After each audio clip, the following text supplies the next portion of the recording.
We are changing topics today and moving from ancient Greece to ancient Italy. And we're going to look at two cultures from ancient Italy, the Etruscans and the Romans. I'm going to introduce both of them right now, but then we'll focus on the Etruscans today, the Etruscans who are contemporaries of the Greeks. So let's look at this slide right now, the early history of Rome. We'll start by just briefly kind of talking about how the Etruscans relate to the Romans.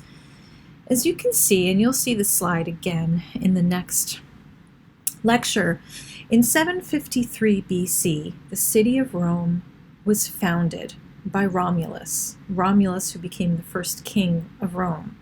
This is really based on legend and myth. According to the legend and myth, Romulus and his brother Remus were twins, and they were left out in the wild to die. Their little cradle was carried away by the Tiber River instead, and when it washed ashore on the Palatine Hill in Rome, in what would become Rome, instead of dying there, they were taken care of by a wolf, and the wolf mom raised them. That's how you know it's a myth, because in real life, wolf mommies would kill little babies. But this wolf mommy raised the babies, they grew up to be big and strong, and they decided to found a city on that spot, on the Palatine Hill, in order to show their appreciation for this. But they fought. Romulus killed Remus, and therefore Romulus was the founder of Rome and the first king. So kings ruled Rome for a couple hundred years until in 509 BC, the last king, whose name was Tarquinius Superbus, was kicked out. The Romans said, no more kings. Kings are the worst. We're going to be a republic. Now, we'll come back to that when we talk about Rome. But what's interesting here is that this legend about Romulus and history really intersect, because you can see in that picture that archaeologists actually found the remains of a village on the Palatine Hill that dates to the middle of the 8th century BC. So that suggests that Rome was founded at that time. So historians typically accept Romulus as a real historical figure and as the first king of Rome. Let's take a look now at the map so we can see how the Romans related to the Etruscans. Here you can see a map showing Italy, sort of central and northern Italy at least, and in the sort of lower center is Rome. And Rome, as you can see as you look at that map, is located in the region marked with tan called Latium. Latium was the home of the Latin people. You've all heard of Latin, the ancient language. These were the speakers of Latin, and they were the ones who lived in Rome and the surrounding area. But Rome, you can see, is also bordering that dark brown region, Etruria. And Etruria was the home of the Etruscans. And the Etruscans had, for hundreds of years, a thriving culture. So before Rome was even founded, the Etruscans were already this thriving culture. And the Romans, as their civilization developed, interacted very closely with the Etruscans and learned a lot from them. And so that's what we're going to focus on a little bit today, is who were the Etruscans, these people from whom the Romans learned so much. Okay, so what do we know about the Etruscans? Well, you can read right here on the slide what we know about the Etruscans. There is more than what fits on one slide, but this kind of sums it up. They were excellent engineers. They built houses, bridges, temples, and sewers. And all of those same engineering traits became hallmarks of Roman culture.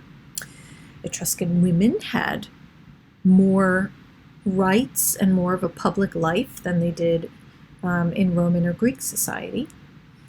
The Etruscans were excellent metal smiths, and if you look through the textbook, I encourage you, of course, to read the textbook, but look through it and see the examples of Etruscan metalwork. We're not going to really talk about that. I'm going to focus mainly on painting and architecture, but do have a look at that in the book. Etruscans were highly literate. Many of them, women and men, could read and write. They just didn't leave us a whole lot of writing on permanent materials, so we don't really understand Etruscan writing very well, and we don't have too many documents that are long anyway to help us, which makes them very different than their neighbors, the Greeks, who left us tons of writing. And this has kind of made the Etruscans seem mysterious to modern scholars. They had a rich and prosperous culture. They had a strong military. They had impressive cities. And finally, I want to mention that Etruscans enjoyed a version of the kind of drinking party that the Greeks enjoyed, which is called a symposium. The plural is symposia, as you see there on the screen. The Greeks would get together, all men, and drink wine and have a great time and talk politics, play games, enjoy dancing girls, enjoy entertainment and music. And the Etruscans said, great idea, we want to do that too. But they, being sort of forward-thinking people, they invited their wives. They didn't want to go to a party without their wives. So for the Etruscans, the big difference is it wasn't just a men's party, it was a party for men and women. So I want to show you a picture of that so you can get a sense of the Etruscan symposium. This is a tomb painting, and we're going to be looking at a number of tomb paintings. But if you look at the panel, the frieze on the left, you see a bunch of people dancing. And then on the right, there are people reclining on couches. So you would recline on a couch to enjoy your wine, and then when things got to be really fun, you'd get up and dance, and there were musicians and so on. And these images of symposia decorated a lot of their tombs, and in fact, a lot of the information we have about the Etruscans comes from their tombs. And it sort of gives us a sense that when the Romans thought about death, they weren't particularly somber about it. They thought of it like a kind of eternal party. That's the way we see it in art. This very kind of happy view of eternity as one big long party. All right, I want to talk a little bit more about tombs. The Etruscans built these huge tombs with a kind of giant mound of earth on top called a tumulus. The plural is tumuli, which you see there on the slide. And the burial area, the cemetery, is called a necropolis, and that's a word you should remember from when we talked about the Egyptians. Necropolis meaning city of the dead. So a lot of Etruscan necropoli have been excavated because you can imagine these things are easy to find. Tumuli are big mounds of earth, so they're quite obvious on the landscape. And you can see them sort of above ground in this particular tumulus. But you can also see that the tombs themselves are cut below ground. So where the trees are is ground level. But then everything below that is below ground. So there's little doorways that lead in underground, underneath the tumuli. And that's where the burials actually would be, which shouldn't surprise you. The burials are underground. The tumuli are above ground to show you where the burials are and to mark the spot and make it look important and impressive. You'll also notice on this slide that it says they're made of cut tufa stone. Tufa is volcanic stone. It was the bedrock in central Italy. It is the bedrock in central Italy. And it's not that hard to cut through. If you think about another volcanic stone you might be familiar with, a pumice stone. You know what a pumice stone is? Some people use them in the shower. It almost looks like a stone sponge. That's kind of in a way what tufa's like, so you can cut through it really easily, and that's how they were able to cut out these elaborate underground tombs, and I'll show you more shortly. Here you can see an aerial view of one of these necropoli at a place called Cerveteri. And in the foreground, where it's sort of light in color, are excavations underway, but in the background you can see all of the tumuli sort of undisturbed above ground. And I say undisturbed, but the fact is most of these have been looted because they're quite obvious on the landscape, so they might as well say, you know, dig here to remove contents of ancient tomb and find much gold. So a lot of these have been looted, but you know, some of them are sometimes discovered intact. All right, I'm going to catch up with my notes and see, make sure I'm telling you what I want to tell you here. Okay, oh yes, so many of the tumuli marked by these, you know, above ground mounds, when you actually go underground, they're not just individual tombs. They have an elaborate structure cut underground that looks like this. This is a plan of one of these tombs. And it's basically a house. It's a house underground. So down on the bottom, I don't know if you can see this arrow moving. I don't know if that'll record. But here is the entrance, and you go in to a kind of foyer, and then you have little rooms off to each side, and a big central room, and then more little rooms off of that. So it's the plan of a house. So the Etruscans imagined tombs in the plan of a house. And then each one of the rooms, unlike in a regular house, is fitted out as though it's a dining room, because the dining room is where the symposium took place. So each one of these rooms has 3 couches in it, which gives the room their Latin name. Greek name, triclinium, 3 couches, 3 things on which you recline, triclinium. And that's what we call a dining room in a Roman house. But here in the tomb, every room is outfitted with these 3 couches, so that when you would place the urn of the remains of the loved one, of your family member, in one of these couches,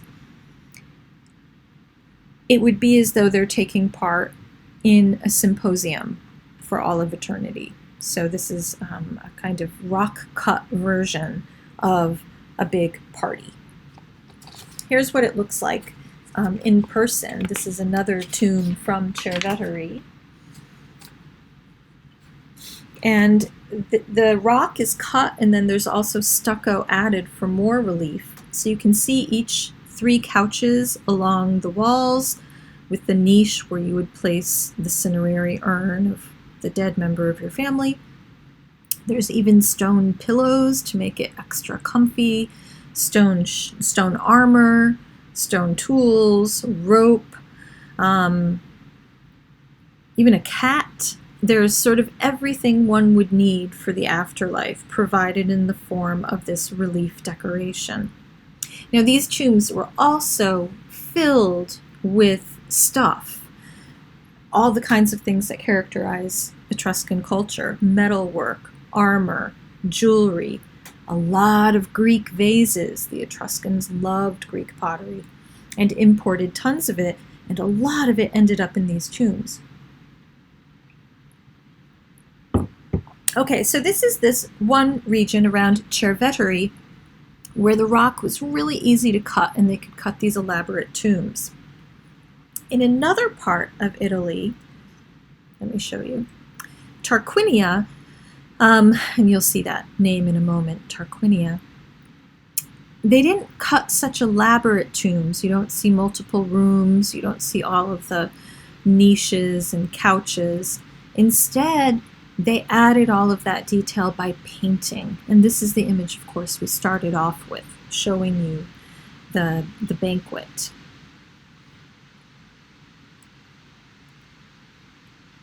Here's another one. This tomb has been named by archaeologists the Tomb of the Leopards because it has leopards up in that pedimental space. And then, colorful decoration on the ceiling that might replicate fabric. And then around the frieze, around the side of the room, you can see the people on the couches, the women with pale skin, the men with darker skin, and they're lounging and drinking and playing games. And then on the left are musicians. I want to show you a detail of those musicians. Okay, so here's a detail from that last tomb, and you can see the musicians. And I wanted us to talk a little bit about Etruscan art as we look at this. So first of all, remember that the Etruscans are neighbors of the Greeks. They're contemporaries of the Greeks. The Romans are still kind of getting themselves together to the south, but the Greeks are their vibrant neighbor culture. And you can actually get a sense of that as you look at this painting. If you look at, for example, the emphasis figure on the right with the pectoral muscles, there's a lot of naturalism. You can kind of find connections with Greek sculpture as you look at this Etruscan tomb painting. So that same interest in naturalism that we saw in Greek sculpture is here. However, I want you to take a look now, if you're not already, at the central figure who is playing this double flute. Look at his hands. Okay, right? They're super creepy. Look how big they are. They're so strange looking. And his feet are kind of too big too. The Greeks would never make an image like this because it's not proportional. They were always following mathematic proportions. But the Etruscans are interested in naturalism, but they also are always trying to convey information. And the important piece of information here is that this guy is playing this flute, and you need to see that happening. And so we're going to zoom in on those hands and show them really, really clearly. And I want you to remember this because this is a feature of Roman art as well. The Romans are interested in conveying information, sometimes at the expense of that kind of Greek, naturalistic, what we might call classical way of showing things. So there's kind of two competing visual modes in this part of the world. There's the Greek mode, classical. We call that classical or classicizing. The proportions, the perspective, the naturalism. And then there's this, what we can call Italic mode from Italy, which privileges giving you information. And I'm going to leave that there right now, but we'll kind of come back to that idea when we talk more about the Romans. So just keep this image in mind. Another interesting tomb from Tarquinia is this one, the Tomb of Hunting and Fishing. And in this one, unlike having most of them have the symposium scene, this one has this elaborate scene of hunting and fishing. So it's a big landscape full of life, and then people in it, like the figures in the boat that you see who are fishing, dropping a net, and there's fish jumping out of the water. And then up in the sky, it's full of birds, and the figure on the right has a slingshot, and he's hunting the birds. So it's this vibrant scene of life. Let me show you another scene. This is from the same tomb. You can see the sky full of birds. But here, a figure is diving off of a cliff into the water. And people often think that there's something metaphoric going on in the scene as well. It's not just like a nice landscape. It's a landscape full of life, but also this kind of dive into death, this dive into the next world. So I also want you to just think about how much this looks like a Aegean painting, like the spring fresco from Akrotiri. And it may very well be that after the collapse of the Bronze Age,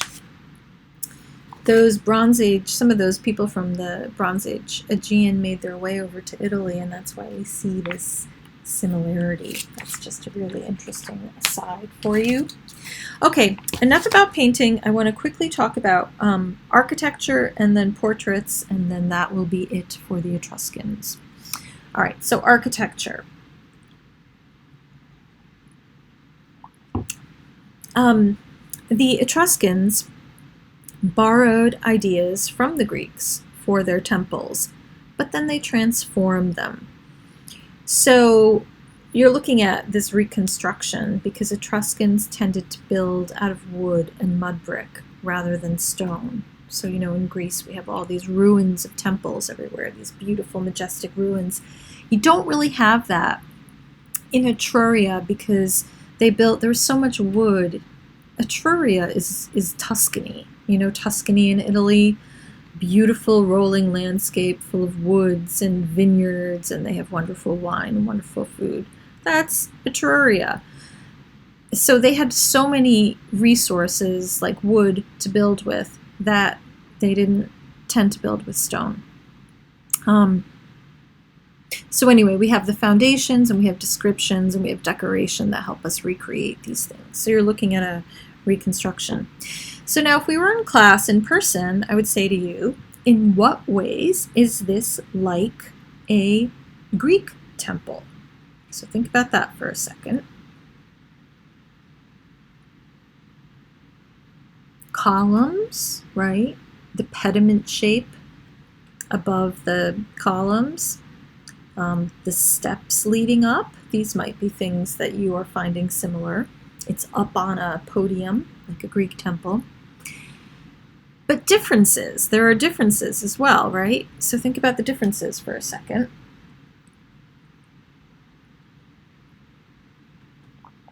Okay, so differences, you can only enter at the front up this high staircase. There aren't steps going all the way around. There's a very deep porch or pronaos with multiple rows of columns in front of it instead of just the one ring of peripteral columns, the peristyle, and the two columns in antis. We have multiple rows of columns. The columns themselves are different. They're neither Doric nor Ionic. The decoration is different. They don't have sculpture up there in the pediment or on the frieze. Instead, there's sculpture up on the roof. So some similarities and some differences, and these are all going to play into Roman architecture as well. Okay, and then finally a look at Etruscan sculpture. The Etruscans had a particular interest in portraiture. We haven't really seen portraits so far. If you think about Greek sculpture, they don't look like anyone in particular. They're just perfected versions of a human being.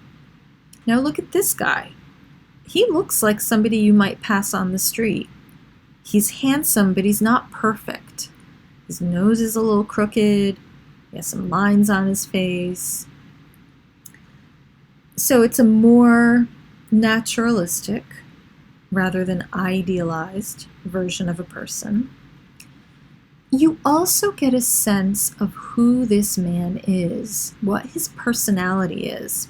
And that's what's so interesting about Etruscan and then Roman representations of people. They seemed really interested in conveying who the person was. So that's something we're going to see in Roman art as well. All right, I'm going to end here and we'll move on to the Romans.